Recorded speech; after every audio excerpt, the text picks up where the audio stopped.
Na kule kaunti ya Kiambu hivi sasa tuelekea katika eneo la Emali ambako kwa hivi sasa tunaungana naye mwenzangu Steven Nzioka au tuchoree taswira kamili ya jinsi mambo yalivyo haswa katika eneo la Emali. Nzioka, iwapo unanipata, hali ikoje katika eneo hilo siku moja baada ya maandamano?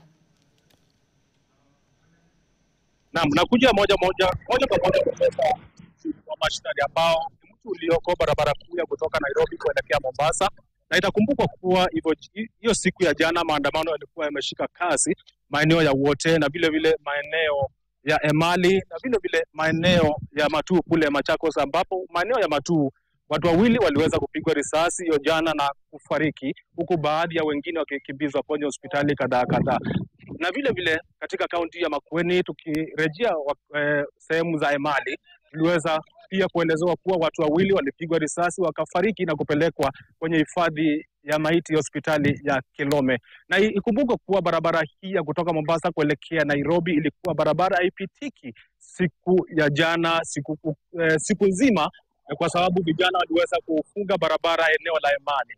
Na kutoka hapa tutakuwa tunaelekea pale Emali tuweze kusikia familia za watu ambao waliweza kuuawa zinasema nini. Lakini hapa mashinani niko na baadhi tu ya vijana ambao walishuhudia barabara hii ikiwa haipitiki siku ya jana. Tunataka tu tuzungumze na baadhi, watuelezee siku ya jana hali ya biashara ilikuwa namna gani, kwa sababu wao wenyewe huwa wanafanya kazi kwenye barabara hii. Karibu KTN. Utaanza tu kwa jina, utatuelezea siku ya jana hali ilikuwa namna gani, abiria walikuwa wanatembea kwenye barabara hii ama kulikuwa namna gani? Tazama pale kwenye kamera. Naitwa Francis Amani. Watu ni hapa ndio nafanyanga biashara.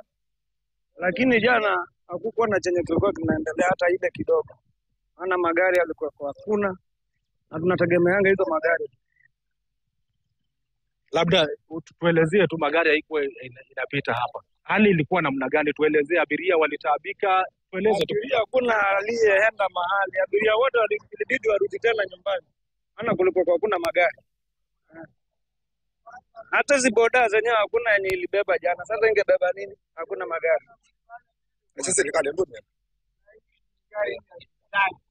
sawa, asante. Tuelezee tu hali ya jana ilikuwa namna gani? Anza kwa jina. Kwa majina, mimi naitwa Olelembo.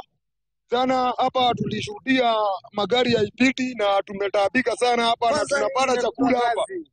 Hata mama yangu jana amelala njaa sababu jana hakuna kazi nimefanya. Makaa nilileta hapa na mbaya makaa huko kabana, hakuna kazi iliendelea hapa. Sasa shida yenye iko hii serikali hatuitaki. Inatuuma sana. Alafu wanapiga vijana risasi. Hii serikali chenye hatutaki sababu huyu Kasongo tunataka atoke.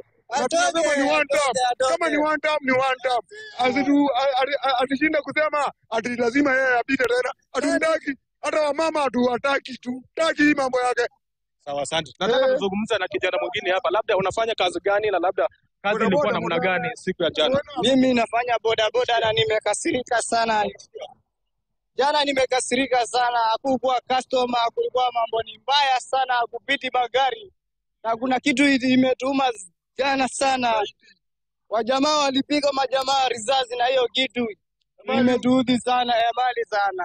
Asante. Kutoka hapa mashinani, barabara ya kutoka Nairobi kuelekea Mombasa, atakuwa naelekea kule mjini Emali kuweza kutathmini hali iko namna gani. Lakini kama mpiga picha wangu anaweza onyesha, barabara imefunguka kutoka Nairobi kuelekea Mombasa na magari yanapita. Kutoka hapa kaunti ya Makueni, zila la ziada ila kuregesha uskani kwa mimi ni Steven Nzioka.